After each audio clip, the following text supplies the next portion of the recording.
Hello.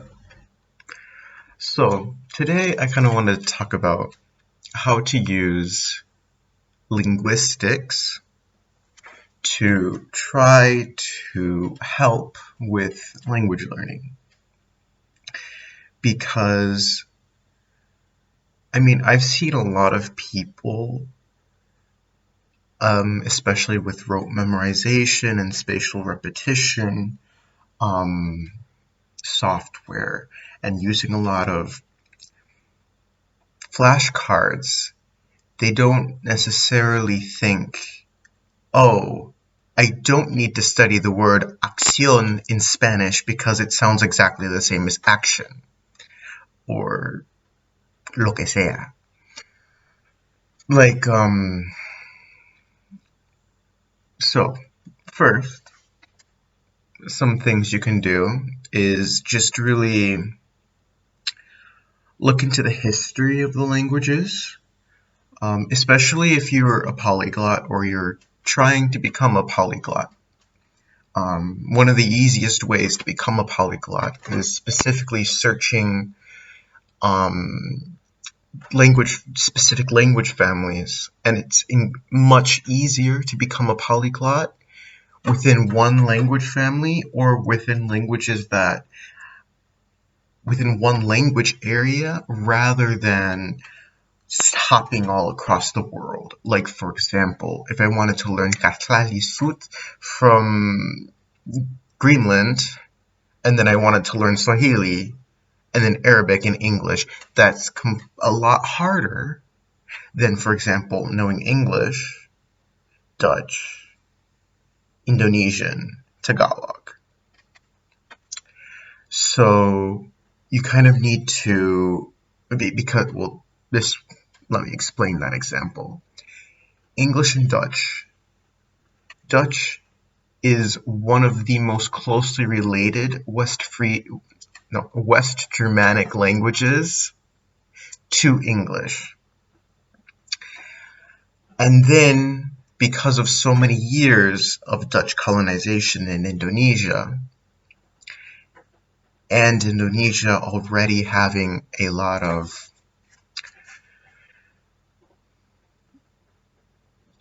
like a pretty simplified grammar system,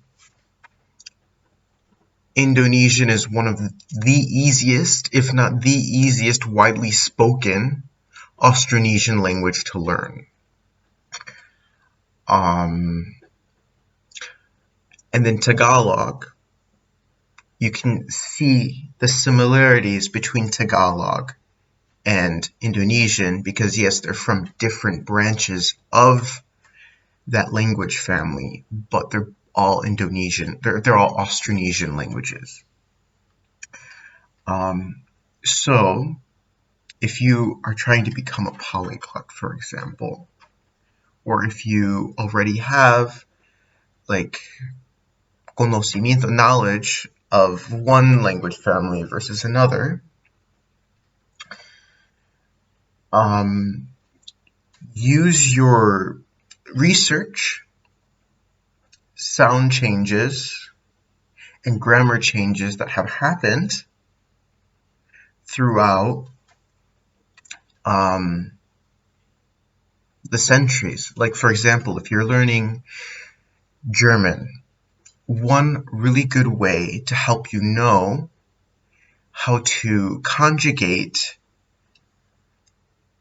du, deine, all of the you in the different forms is to go and know about how to conjugate the word thou in English. Thou, du, thy, thee, so on and so forth. Thine, deine. So that could help as well. Different sound changes, for example, if we're looking at West Germanic languages, knowing that, for example,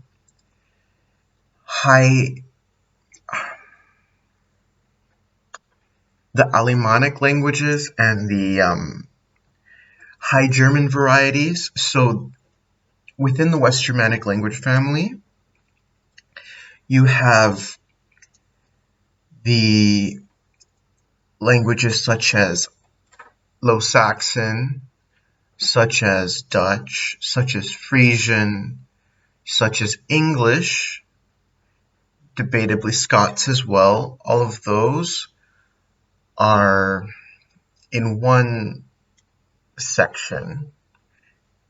And then there's another section which includes the Franconian dialects. I believe it includes the Franconian dialects such as Luxembourgish, some of the, basically all the dialects around Austria, where Standard German comes from. Well, Standard German comes from like Hanover area, but like the South.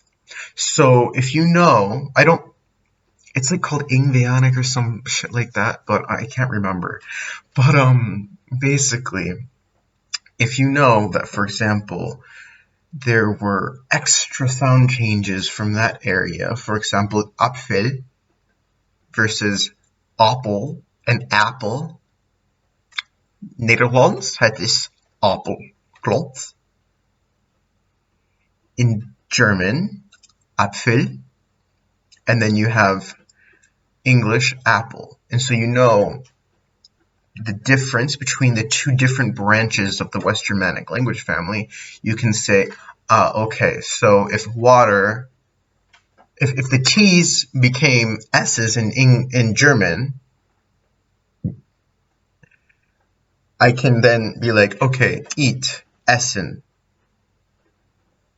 or it, s, or water, Wasser. En that's like, in plaats van, in Nederlands, het is alleen water en het is alleen, het is bijna hetzelfde als Engels. It, water, water. What was the other example I gave? I don't remember. Anyways, yeah. So just kind of like really know about your sound changes. And then especially for languages that are more closely related, think about commonalities between all the different grammar places, okay? Like, as a language learner, I have never been able to learn the names of all the grammar cases, and the names, like, I know, I've heard of a dative case, I've heard of a genitive case, I've heard of pluscuamperfective, or perfect, whatever, like perfect past and all that shit, but I can't tell you what it is. I can't break it down for you. I can't explain it to you. I don't know how to match those names to those grammar. Like the actual grammar. But what you can do instead is look at the languages you speak and kind of notice the different, try to learn the different things that are happening. Like, for example, in the infinitive, I know infinitive, that's one of the exceptions, but going, gaan, they both end in N. And I think in German there's an en at the end of many words as well. And it does not always mean plural. Or, for example, knowing the origin of the word men versus man, or woman versus woman. Basically, the en that we have now lost in English as a plural marker originally in English came from like men, and then men, man, mannen, man, something like that, and then eventually just became man and men. So kind of like learn about the different history of words and stuff. and that could really help you. And honestly, if you're trying to make the easy route to become a polyglot or whatever, or just if you're really, like for me, language learning is very much about speaking to people, getting to know people, and just expanding my ability to communicate with people, regardless of where they live. It's not about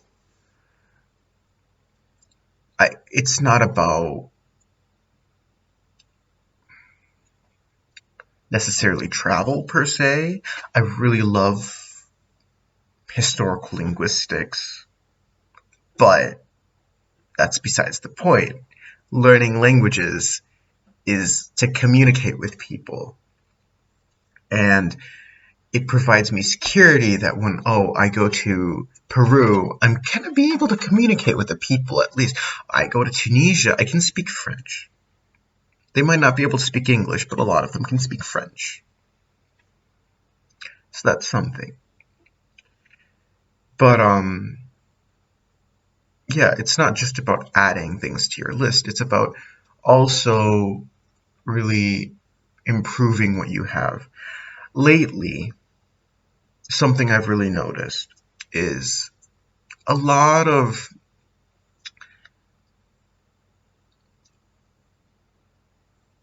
viral language, like viral polyglots, are just constantly talking about how to learn a language in 6 months. And yes, you can get the basics of a language, but it takes a hell of a lot more work to get more of the nuances and more of the finer details. Because, like for example, I can speak Mandarin, I can talk to you in Mandarin, I can converse with you in Mandarin, but I cannot talk about, for the life of me, I cannot explain what I'm explaining to you right now in Mandarin. I might be able to do it in Spanish, French, but not Mandarin.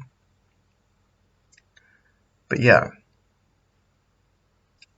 so those are just kind of some tips about how linguistics can help. But I mean,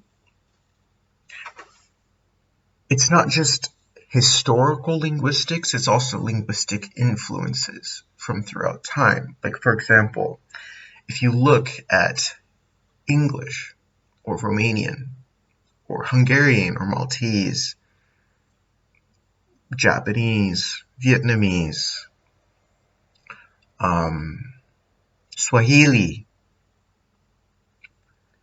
to certain degrees, Persian, they all have large amounts of vocabulary that have been imported from other cultures. Turkish has large amounts of Persian words, for example. Swahili is a Bantu language with tons of Arabic vocabulary.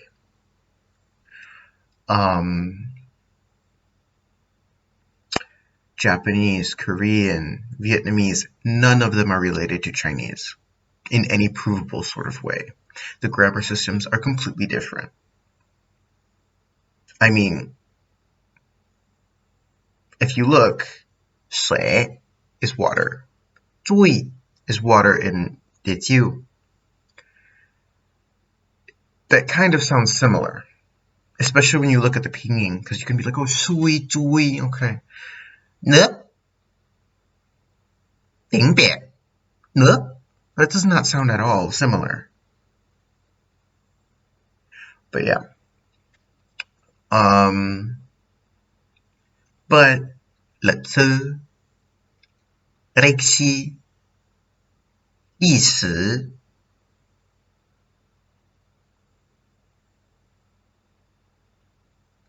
or that history. Or it might not be right. Well, one that I like, Kako, Hakao. Um,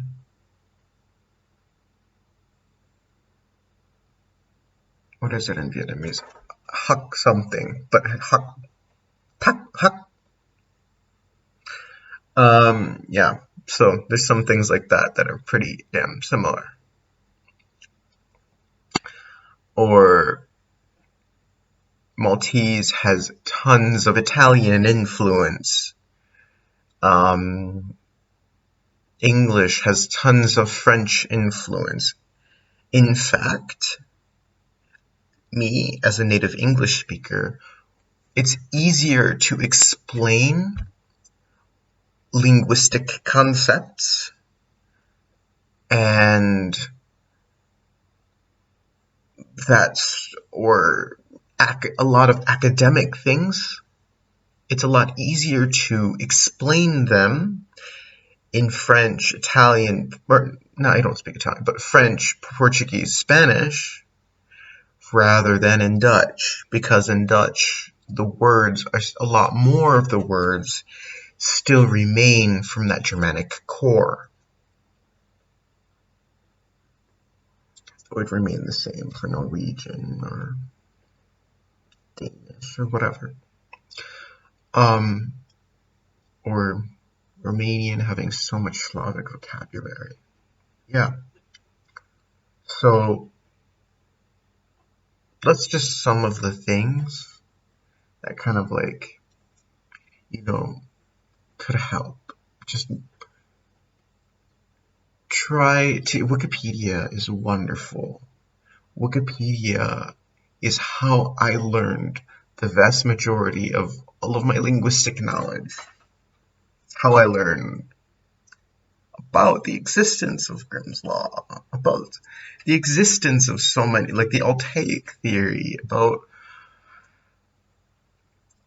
all these, like about Native American languages, about all of the Algonquian languages. Algonquin or Algonquian? Can't quite remember that. But anyways, yeah. And those are quite interesting. The languages of the Americas are very, very interesting. Especially the Algonquin branch. Because I think it's Algonquin and then Algonquian. Because there's like a couple languages in California. There's 2 languages in California that have a connection to the rest of the languages of the eastern United States. The majority of the languages of the eastern United States, excuse me. Because there's some big exception of Iroquoian people. But yeah. I don't know. It's all very interesting. But it helps to learn the history of languages if you want to, especially if you want to learn many languages. If you want to learn 10 languages, it's much, much, much easier to learn Romanian, Italian, French, Spanish, Portuguese than Swahili, Portuguese, Farsi, Hawaiian, and Guarani. Okay.